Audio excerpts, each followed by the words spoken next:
Pendant plus de 60 ans, les entreprises françaises qui faisaient des bénéfices ici en Afrique ne payaient pas des impôts en Afrique.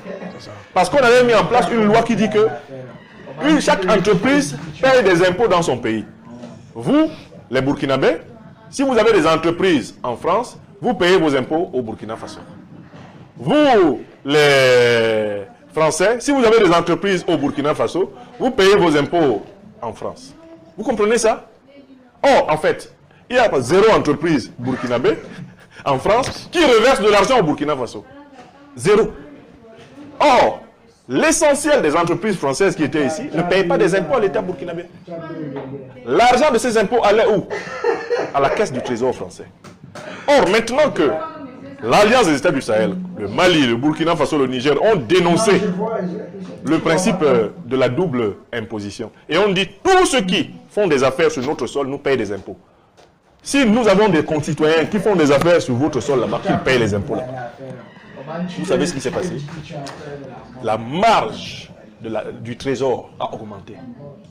Et si ces États-ci sont en train de fonctionner en autonomie, c'est parce qu'en fait, ils ont augmenté leur assiette fiscale simplement par les impôts des multinationales étrangères sur leur propre sol. C'est ce manque à gagner qui se traduit par la crise politique française.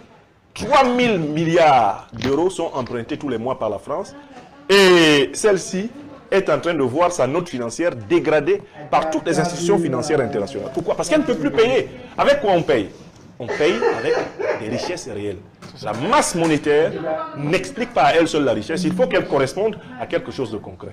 Pour la première fois, le Burkina Faso a des réserves d'or. Est-ce que vous savez que pendant plus de 70 ans, ce pays n'avait pas de réserves d'or?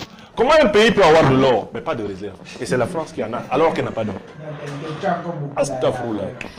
Merci bien, professeur Franklin Nyamsi. Pendant plus de 60 ans, les entreprises françaises qui faisaient des bénéfices ici en Afrique ne payaient pas des impôts en Afrique.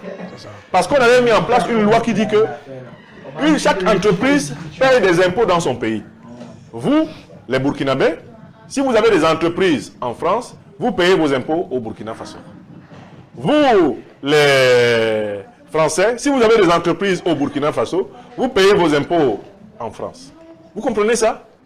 Or, en fait, il y a zéro entreprise burkinabé en France qui reverse de l'argent au Burkina Faso. Zéro. Or, l'essentiel des entreprises françaises qui étaient ici ne payaient pas des impôts à l'État burkinabé. L'argent de ces impôts allait où? À la caisse du Trésor français. Or, maintenant que l'Alliance des États du Sahel, le Mali, le Burkina Faso, le Niger ont dénoncé le principe de la double imposition. Et on dit